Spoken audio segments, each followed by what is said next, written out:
우리가 이 세상에서 가지는 유일한 행복은 하느님을 사랑하는 것과 그분이 우리를 사랑한다는 사실을 깨닫는 것입니다.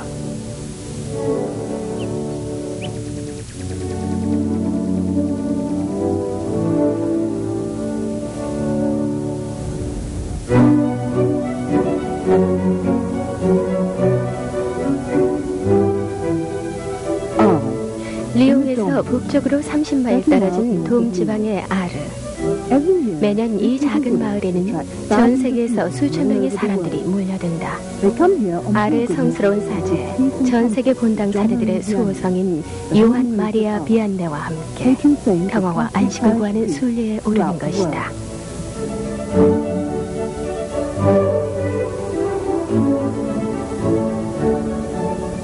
19세기 시골 마을의 이 소박한 사제는 아르 교구에서 성인과 같은 거룩한 삶을 살았다. 41년간의 사제 생활을 통해 그의 모범적인 삶과 헌신, 즉 설득력 있는 기도와 훌륭한 고백 신부로서의 능력은 많은 사람들을 아르로 불러 모았고 사람들은 그를 성인으로 여겼다.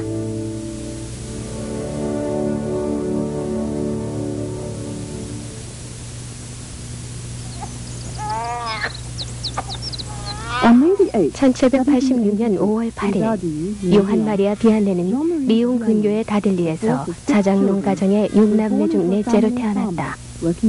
당시의 관습대로 태어나자마자 마을 성당에서 세례를 받았다.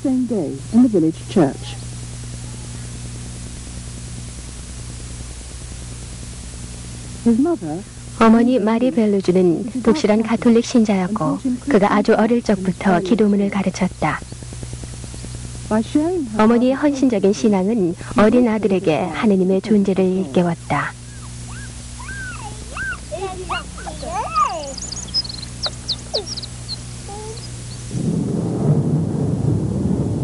(1789년) 프랑스 혁명이 일어났다. 그는 당시 3살이었다. 자유, 평등, 박애를 향한 열렬한 추구가 오래된 가치들을 몰아냈다. 혁명에 대한 이성적인 접근은 사람들로 하여금 하느님을 잊도록 만들었다. 그리스도에 대한 믿음보다는 이성에 대한 예찬이 공화국 헌장의 정신적인 토대가 되었다. 극단적인 혁명 집단 상필로테에 의해 저질러진 리옹의 대학살은 프랑스 역사상 가장 비극적인 사건 중의 하나였다. 로마 가톨릭 교회의 신앙을 고수하던 사람들은 반혁명적 활동으로 고발당했다. 1792년 신앙을 굳게 지키고 있던 사제들은 사형이나 국외 추방을 피해 숨어야 했다.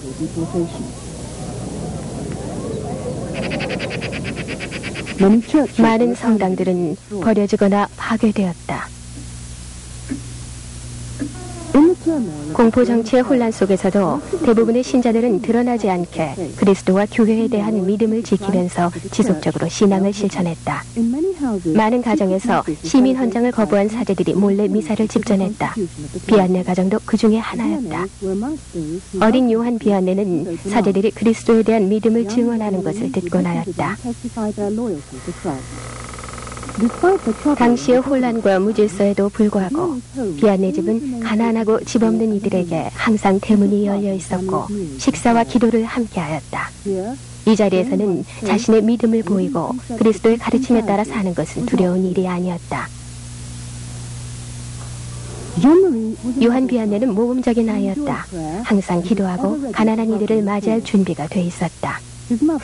어머니는 아들의 신앙심을 북돋았으므로 어느 날 밤 마국간에서 그녀가 준 작은 성모상 앞에서 홀로 기도하고 있는 4살 밖의 아들을 보았을 때도 그리 놀라지 않았다.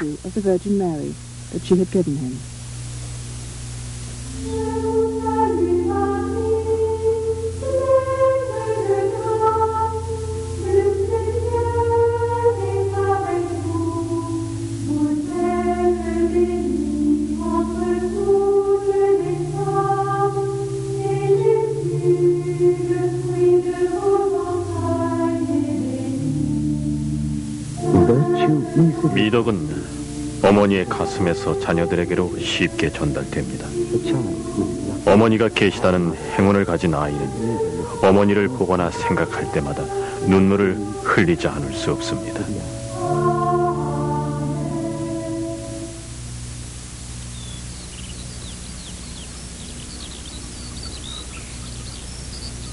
소년이 된 요한 비안네가 다른 목동들과 함께 양들이 풀을 뜯도록 샹떼메르 계곡으로 양떼를 몰고 가게 되었다. 들판에서 일할 때마다 그는 기도했다. 그는 항상 하느님의 현존을 느꼈다. 집에서 저는 매우 행복했습니다. 양들을 데리고 풀을 뜯으러 가면 기도할 시간을 가질 수 있었고 가끔 다른 목동들처럼 잠시 쉬는 척도 했지만 저는 속으로 하나님께 기도하곤 했습니다. 그때는 정말 좋았어요. 너무 행복했어요.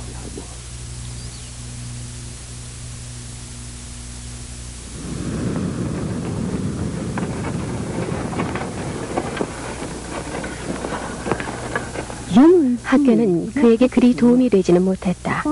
농장일은 항상 바빴지만 그로 인해 하느님에 대한 사랑이 퇴색하지는 않았으며 그의 기도하는 삶과 모범적인 행동은 어디에서나 눈에 띄었다.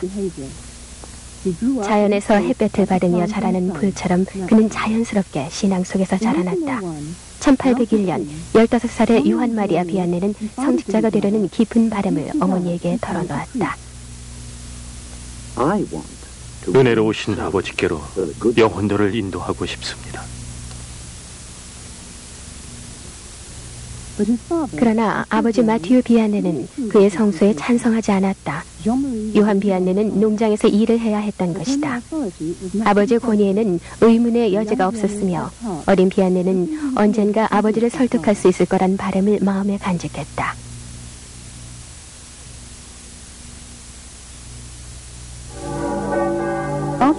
보나파르트 나폴레옹과 교황 비오 7세에 의해 맺어진 정교조약 이후 교회에 대한 박해는 끝이 났다.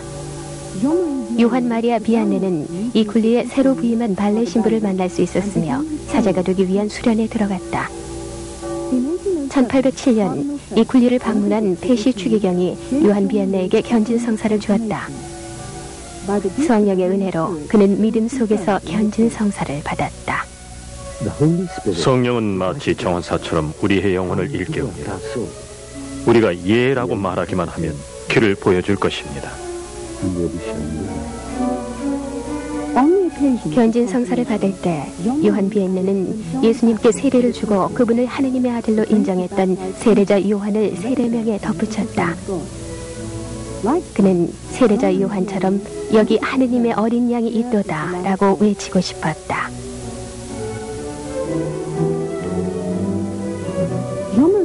이쿨리에서 요한 비안네는 힘든 공부를 계속했다. 어린 시골 소년의 능력으로는 라틴어를 감당하기 어려웠다. 열심히 공부했고 그의 기도와 발레 신부의 격려에도 불구하고 그는 거의 포기할 정도로 절망했다. 그래서 그는 빵을 구구하라며 라루백으로 60마일을 걷기로 결심했다. 학업의 성공을 성 프란시스 레지스에게 기도하기 위해 그의 무덤으로 가기로 한 것이었다.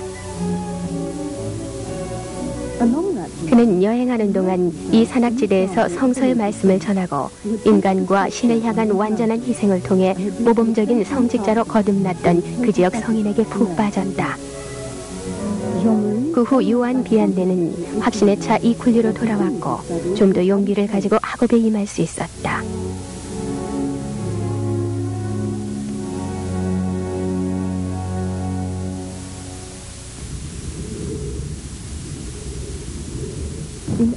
(1809년) 나폴레옹은 스페인과 싸우고 있었고 보다 많은 군인을 필요로 했다.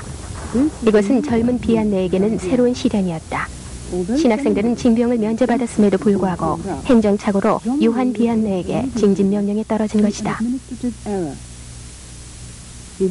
그는 학업을 떠나 전장으로 가야만 했다. 그러나 그는 소속 부대에 늦게 도착해 결국 부대에 합류하는 것을 포기했다. 탈영병으로 간주되어 1년 이상 노예 계곡에 숨어 있어야 했다. 남동생이 그를 대신해 입대하기로 한 후 집으로 돌아올 수 있었다.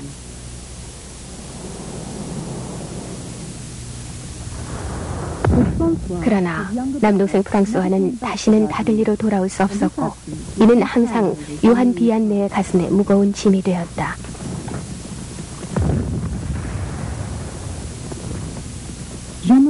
그를 매우 사랑했던 어머니는 그가 집으로 돌아오기 몇 주 전에 돌아가셨고 아버지는 그의 탈영으로 가족들이 당한 어려움 때문에 오랫동안 그를 질책했다.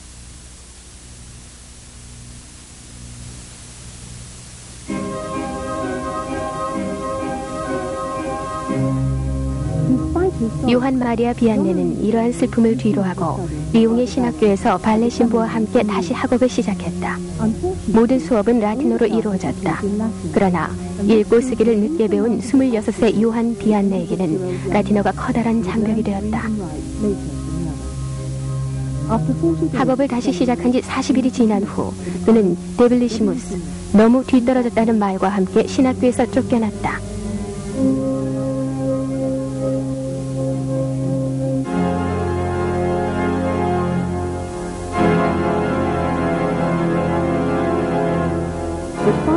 그러나 발레 신부는 그의 성소를 확신했고 그가 이 장애물을 뛰어넘도록 도와주었다. 신부는 그에게 불어로 신학을 가르쳤으며 마침내 정규 교육을 받지 못한 이 신학생이 자신의 영적인 가치와 능력을 깨닫도록 하는 데 성공했다.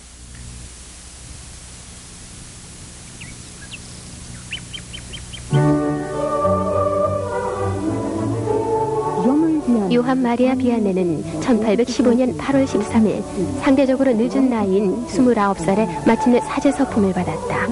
그가 말한 것처럼 영혼을 위한 사제, 영혼들을 구하고 위대하신 아버지를 따르도록 이끄는 사제였다.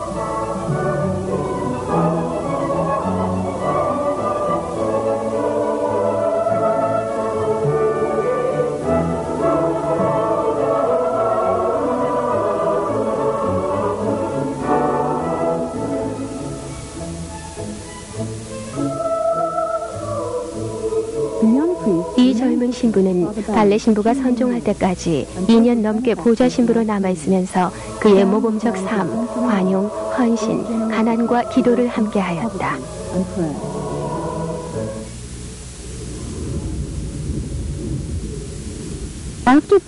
발레 신부의 죽음 후 요한 비안네는 장래 사목 활동의 기초를 제공할 수많은 호수의 땅 가나단 돔지방으로 보내졌다.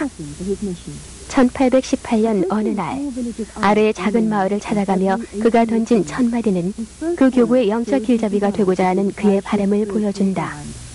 그에게 길을 가르쳐준 목동에게 그는 이렇게 말했다. 너는 나에게 아르로 가는 길을 가르쳐 주었지만 나는 너에게 천국으로 가는 길을 보여줄 것이다.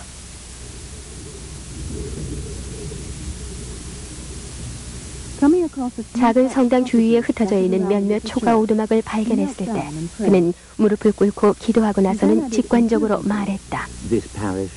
후에 이곳에 오는 이들에게는 이 교구가 그리 넓지는 않을 것입니다.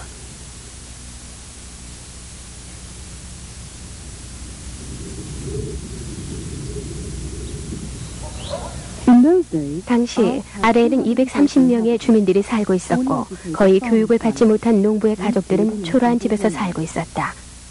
하느님께 바치는 시간은 거의 없었으며 종교적 실천은 등한시되었다. 새로 부임한 사제는 우선 성당으로 향했는데 그 첨탑은 혁명 기간에 파괴되었다. 그는 거의 버려진 성당으로 들어갔다. 리옹의 사제들은 그 교구에서는 하느님의 사랑을 거의 발견할 수 없다네. 그것을 되돌리는 것은 자네에게 달려있지라고 말했다. 사제관은 그 작은 마을에서 가장 좋은 집 중에 하나였다. 그러나 요한 비안네는 가난한 이들과 똑같이 살고자 하는 그의 바람대로 그 지역 영주의 부인 갸레가 준 호화로운 가구들을 그 건물에서 없앴다. 그는 발레 신부가 가르쳐준 모범적인 가난이라는 복음서의 원칙대로 신부가 물려준 몇 가지 물건만을 지니고 가능한 한 검소하게 정착했다. 나를 따르려는 사람은 누구든지 자기를 버리고 매일 제 십자가를 지고 따라야 한다는 그리스도의 부름에 답하려 노력했다. 그의 소망은 초기 교회의 수도자처럼 사는 것이었다. 그는 장작더미 위에서 자고 한겨울에도 난로를 켜지 않았으며 음식을 극소량으로 줄였다. 그때 이후로 그가 몰두한 것은 그에게 위임된 영혼들에 대한 사제로서의 책임감이었다. 주여, 저로 하여금 제 교구의 개종을 이루도록 하소서. 남은 인생 동안 그 어떤 결정이든 달게 받을 각오가 되어 있나이다. 교구민을 개종시키려는 그의 소망은 영혼들을 하느님께로 인도하기 위해 무엇을 하고 있는가라는 자신의 나약함에 대한 자각과 겹쳐졌다. 그가 처음으로 그리스도의 십자가 고통에 가까이 갔다고 생각한 것은 바로 금욕과 자기 부정을 통해서였다. 그러한 방식의 사랑은 결국 그의 건강을 해치게 되었다. 금식, 수면 부족, 자기 수양은 젊은 날의 경솔한 행동이었다고 그는 나중에 말했다. 고백 신부로서의 임무는 참여자들을 위해 언제나 깨어있도록 요구하였으므로 그는 이러한 방법으로 하느님께로 다가가는 것을 곧 포기했다. 이것은 그가 인간을 위해 희생하고자 하는 숨길 수 없는 소망을 어떻게 실천했는지를 보여준다.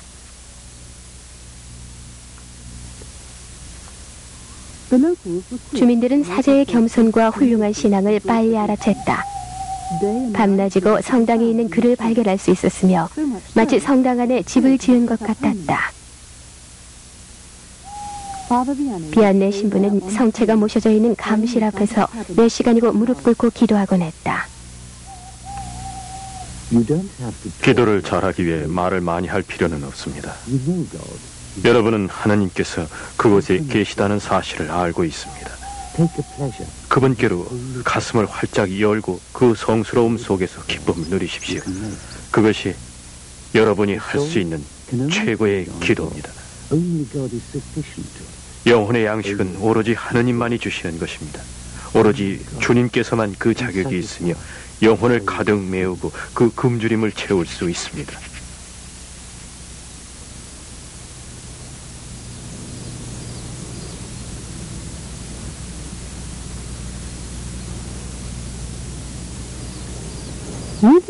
아래 주임 사제는 성실과 감동적인 신념으로 기도는 인간의 궁극적인 갈증을 풀고 하느님과의 일치를 가능하게 한다고 주장했다.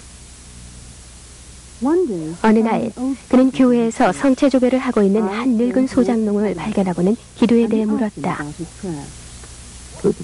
전능하신 하나님께 무엇을 얘기하고 있습니까? 제가 그분께 얘기하면 그분께서도 제게 말씀을 하십니다. 저는 하나님을 사랑하며 그분도 저를 사랑하십니다. 정말 놀라운 일입니다. 성모 마리아는 항상 요한 비안네의 중심이었다. 그는 아이처럼 성모님께 얘기했다. 성모님께서는 예수 그리스도에 대한 사랑으로 인도해 주셨다. 성모님과의 관계는 제가 가장 오랫동안 지속해온 것입니다. 심지어 저는 제가 성모님을 알기도 전에 이미 그분을 사랑하고 있었습니다. 요한 마리아 비안네는 지속적인 기도를 통해 평안을 구했고 그를 소유하는 주님의 사랑 안에서 자신의 강인함을 깨달았다. 그 모든 인간적인 책무 속에서도 그를 이끈 것은 바로 하느님의 은총이었다. 요한 비안네는 하느님의 사랑을 모든 이들과 함께 나누기를 원했다. 그는 가정 방문을 자주 했는데 당시에 이는 드문 관행이었으며 그들은 곧 비안네 신부의 신앙과 깊은 자비심에 감명받았다. 양떼를 돌보는 착한 목자처럼 그는 어느 누구도 잊지 않았으며 그가 돌보지 않고 버리는 영혼은 없었다. 그는 고통 속에 있는 병자들을 보살폈으며 빵과 매트리스 등 그가 가진 모든 것들을 가난한 이들에게 나누어 주었다. 한편 완벽을 추구하는 젊은 신부는 그 마을을 성스럽고 경건한 땅으로 만들고 싶어 했다. 그는 교구민들이 스스로 변하기를 바랬는데 그러기 위해서는 먼저 하느님을 알고 사랑할 필요가 있었다. 아르의 젊은이들을 초대하여 사제관의 정원에서 함께 묵주 기도를 올리는 것부터 시작했다. 개별적인 기도는 들판에 흩어져 있는 밀집과 같습니다. 불을 붙이면 그 불꽃은 작습니다.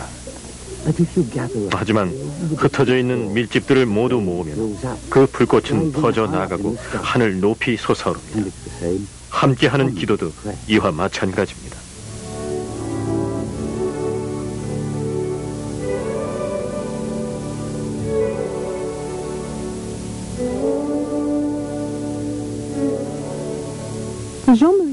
요한 마리아 비안네에게 있어 무지는 사악한 것이었고 계속 무지한 상태로 있는 것은 심각한 죄였다.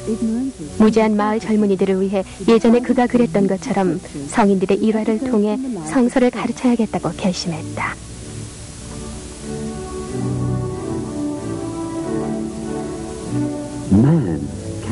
인간은 하나님을 깨달을 수 있습니다.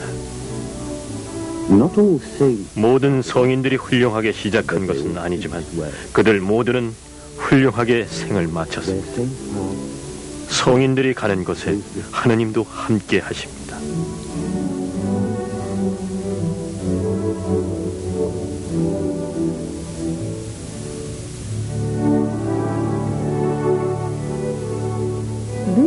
이 농부의 아들은 단순한 말로 이야기하였으나 어떻게 사람들의 마음을 움직이는지 알고 있었다. 젊은이들과 아이들에 이어 이제 어른들도 사제에게로 와 그에게 귀를 기울였고 점차 교회로 되돌아오기 시작했다.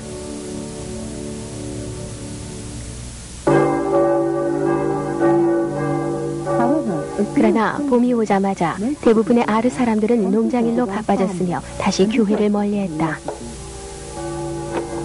농부들과 특히 그의 아내들은 일요일도 없이 한 주일 내내 일을 했다. 따라서 아르의 사제는 자신을 보스와 남편에 직접적으로 비유하며 안식일은 지켜져야 한다고 역설했다. 인간은 단순히 수레를 끄는 말과 같은 존재가 아니라 하나님을 본떠 창조된 영혼을 가진 존재입니다. 인간은 물질적 요구와 세속적 욕망을 지닌 존재일 뿐 아니라 영혼을 추구하는 존재입니다. 요한 마리아 비안네는 시간과 굳은 결심을 통해 결국 교구민들이 안식일을 존중하게 만들었다.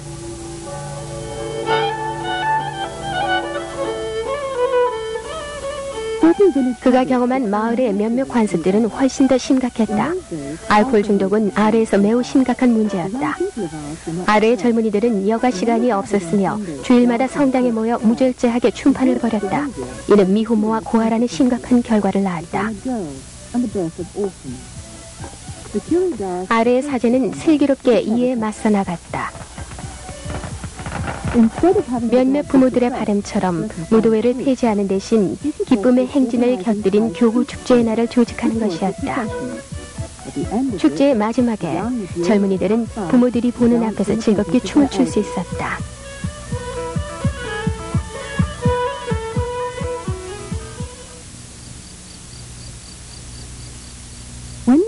그는 어려움을 당했을 때 화를 내지 않고 강론을 통해 문제와 직면하였다. 하느님의 말씀이 모든 이의 영혼을 밝힐 수 있다고 진정으로 믿었기 때문이다. 작은 성물 안치소에서 신학자들의 저서를 읽고 자신의 의견을 덧붙이며 그들의 모범을 따라 열심히 일했다.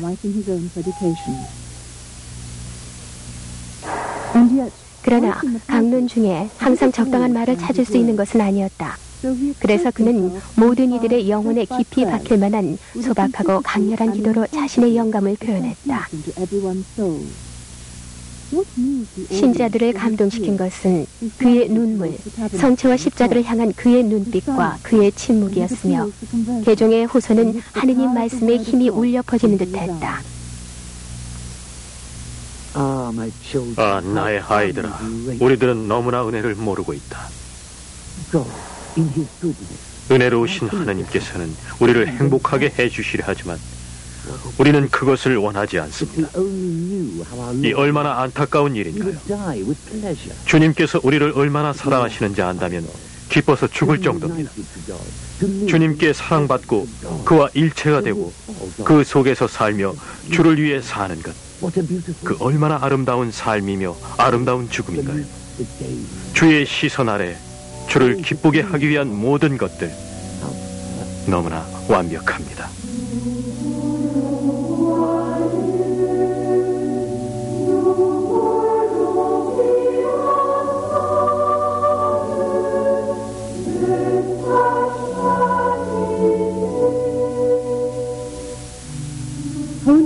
성스러운 미사는 요한 마리아 비안네의 삶 바로 한가운데 위치하고 있었으며 그가 모든 기쁨을 얻는 곳이었다.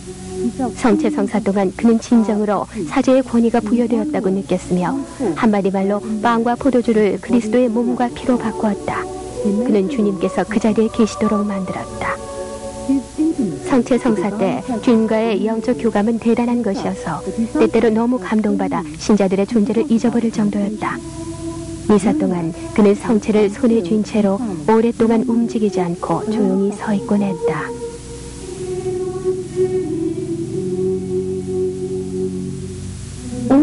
그리고 그 미사에 참석한 모든 이들은 주님께서 진정으로 그곳에 계시다는 것을 알았다.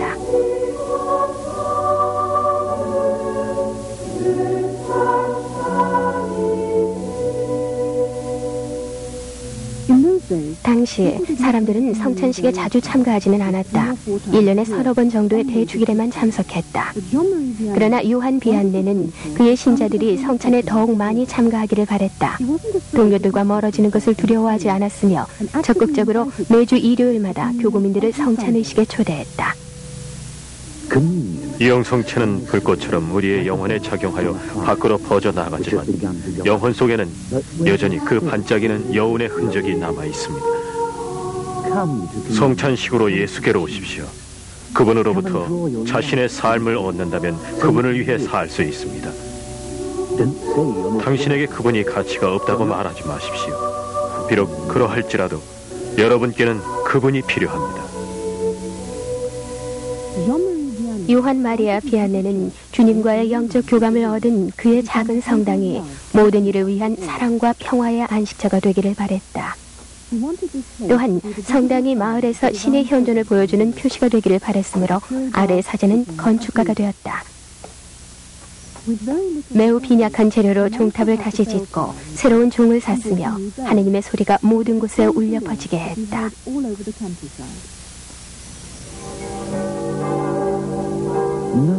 세상 그 어느 것도 하느님께라면 사치스럽지 않습니다. 이 마을 성당도 내가 소망하는 것만큼 장엄하게는 결코 만들 수 없을 것이다.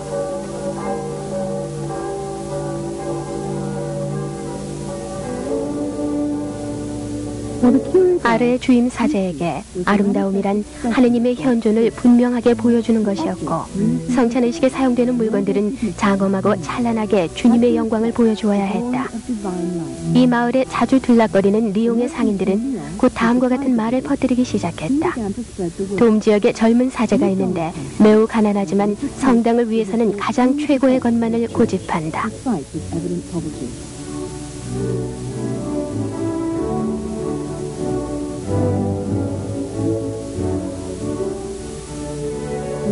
(1854년) 복되신 동정 마리아의 원죄 없으신 잉태가 선포되었을 때 그가 성모 마리아의 영광 속에서 만든 제의처럼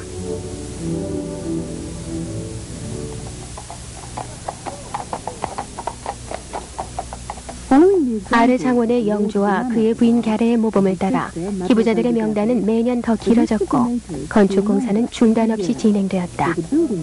성당은 넓어지고 아름다워졌지만 그것은 물질적 아름다움을 넘어 요한 마리아 비안네의 영적인 접근을 보여주는 것이었다.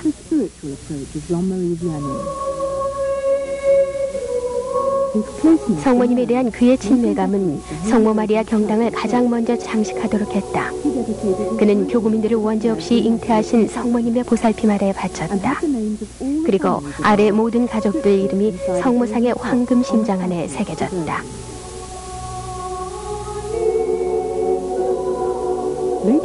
후에 그는 성모상을 교회의 정면에 놓도록 하였다. 문지기에게 말을 걸지 않고는 건물 안으로 들어갈 수 없습니다. 성모님은 바로 천국의 문지기이십니다.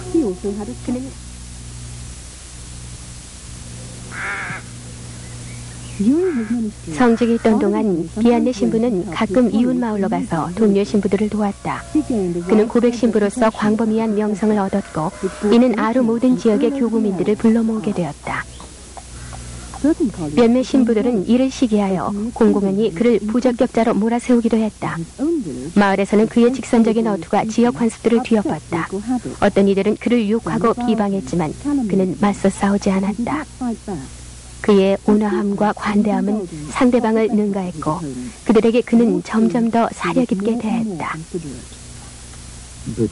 그가 나를 비방한다면 나는 그를 위해 기도합니다.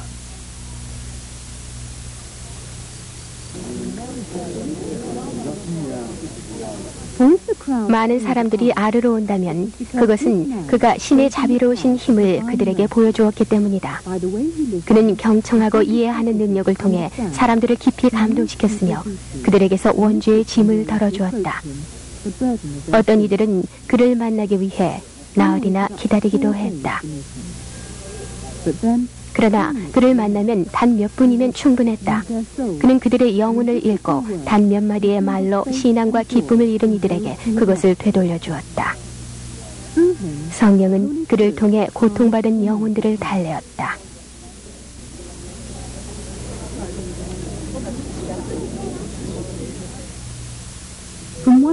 그는 새벽 1시부터 미사전 7시까지 성 세례자 요한 경당에서 여자들의 고백을 들어주었고 8시부터 11시까지 성물 안치소에서 남자들의 고백을 들었다. 에고테 압솔고 너의 모든 죄를 사하여 주노라. 그때 이후로 그의 사제로서의 일은 완전히 고백 성사의 임무에 바쳐졌다. 오후에 교리 문답 후에 밤늦게까지 고백이 계속되었다.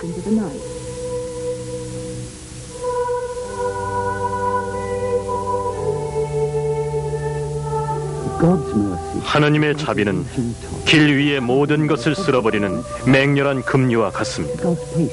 하느님의 인내는 우리를 기다리고 있습니다. 하느님의 거대한 자비의 산에 비하면 여러분의 죄는 모래알과도 같습니다.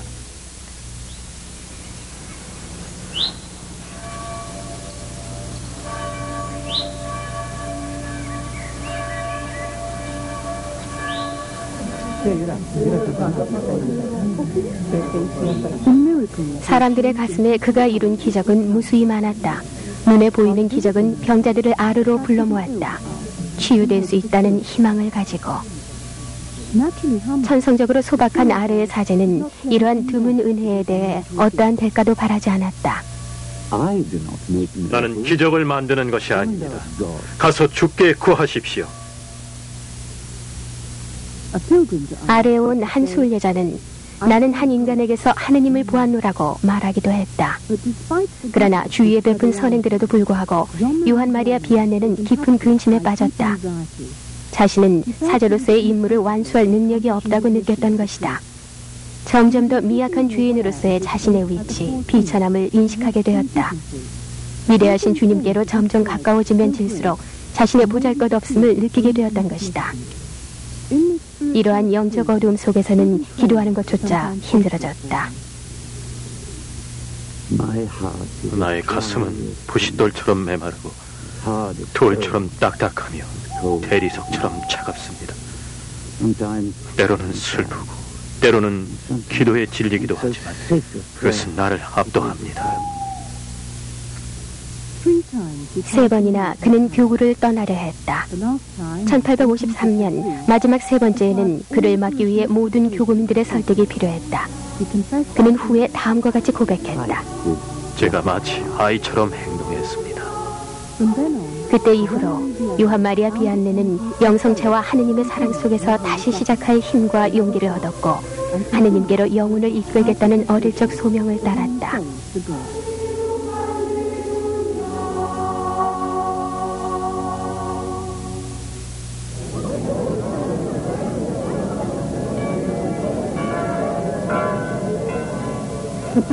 아르 교구는 순례의 중심지가 되었다. 여관은 프랑스 전역에서 오는 순례객들을 받기 위한 호텔로 바뀌었다.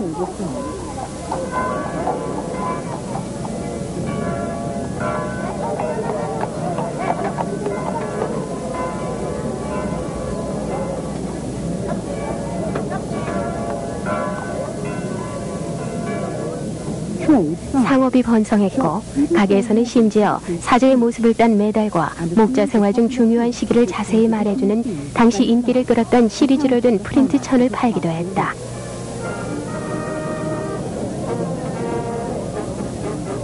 그의 강론집과 일대기도 출판되었다.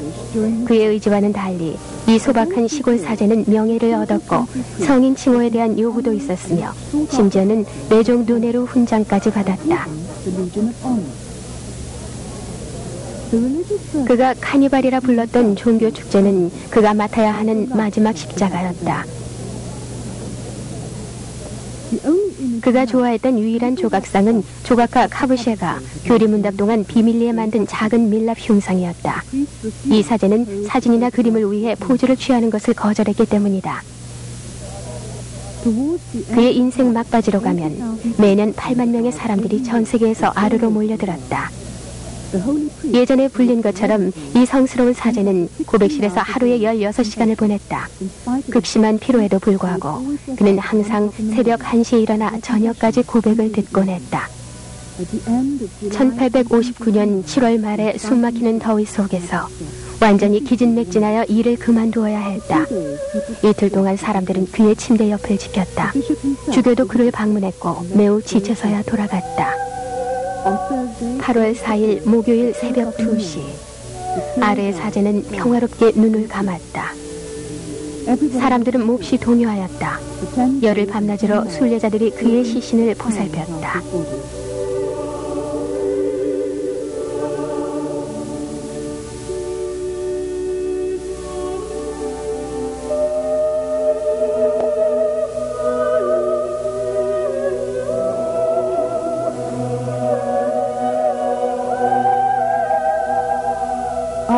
성대한 장례식이 끝나고 그는 하느님과 인간을 위해 헌신하며 일생을 보낸 성당에 묻혔다.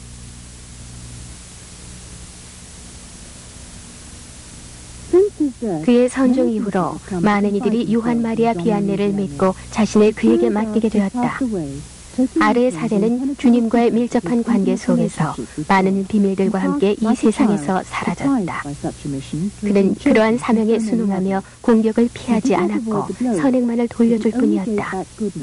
영예를 추구하진 않았지만 다른 모든 이들이 성자가 되기를 바랬으므로 자신이 성자로 여겨지는 것을 받아들였다. 인생을 선택하는 일에 있어 위협을 걱정하지 않고 말씀을 두려워하지 않는 예언자로 통했다.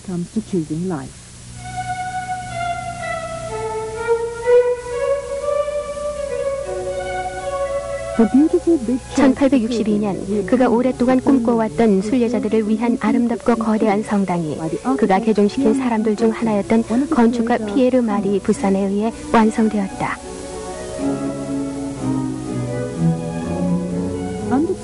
교구민들의 끈질긴 요청으로 주교는 낡은 성당의 파괴를 중지하고 보존할 것을 명했다.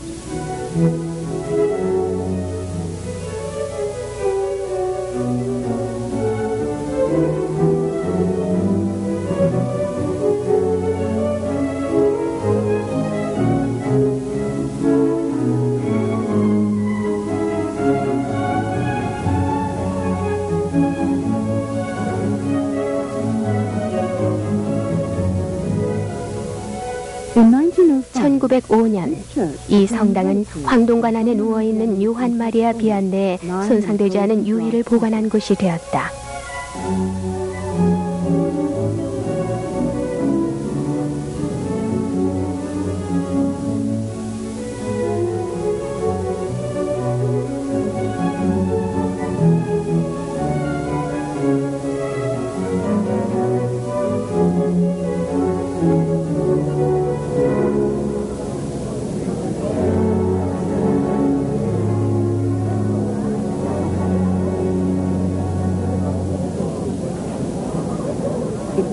(1925년) 거대한 군중이 참석한 가운데 그가 성인 반열에 오름을 축하하는 의식이 거행된 것도 이 새로운 성소에서였다. 1931년 성스러운 사제의 심장을 보관하기 위해 경당이 지어졌다. 이는 사제직이 예수님의 거룩한 마음을 사랑하는 것이라는 사실을 우리에게 일깨워준다.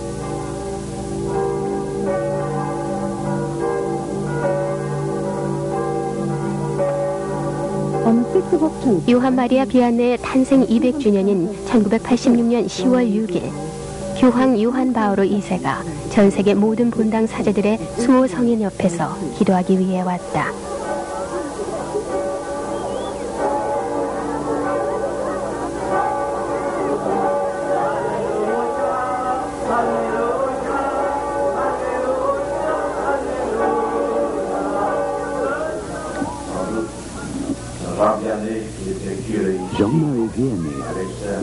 요한 마리아 비안네는 위대한 모범을 남겼습니다. 그의 모범적 삶, 그리고 그의 메시지, 이것이 제가 오늘 이곳 아르로 순례를 온 이유입니다.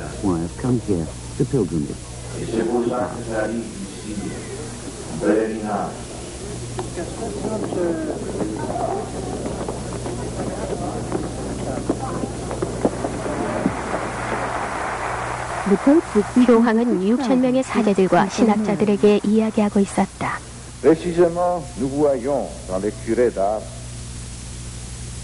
아르의 사제는 그리스도에 대한 사랑과 끊임없는 기도를 통해 자신에게 시련과 고행을 가함으로써 구원의 기도와 의식을 이행했을 뿐 아니라 그 속에 적극적으로 참여한 사제의 최고 모범입니다.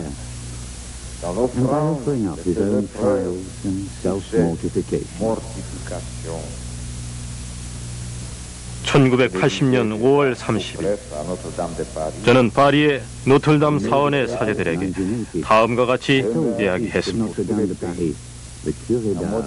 아르의 사제는 성직과 그 신성함이 이룰 수 있는 뛰어난 모범을 전 세계에 보여줍니다.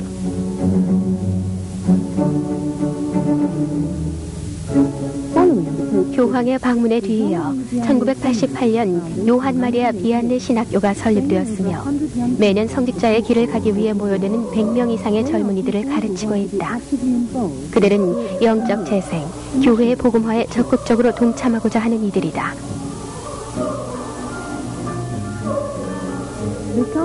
아르의 사제가 그의 소명을 실천했던 바로 그곳에서 그의 방식을 수련하고 그의 접근법을 배우러 전 세계에서 온 이들이다.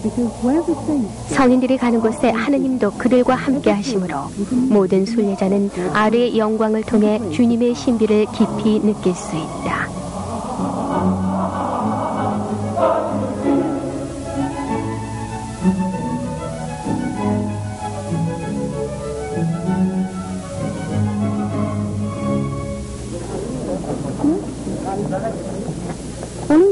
그들은 아르 사제의 모범을 따라 성찬의식의 의미를 재발견하고 영성체를 통해 마음을 변화시키며 겸손과 자비를 연마하고 기도의 힘을 이해할 수 있다.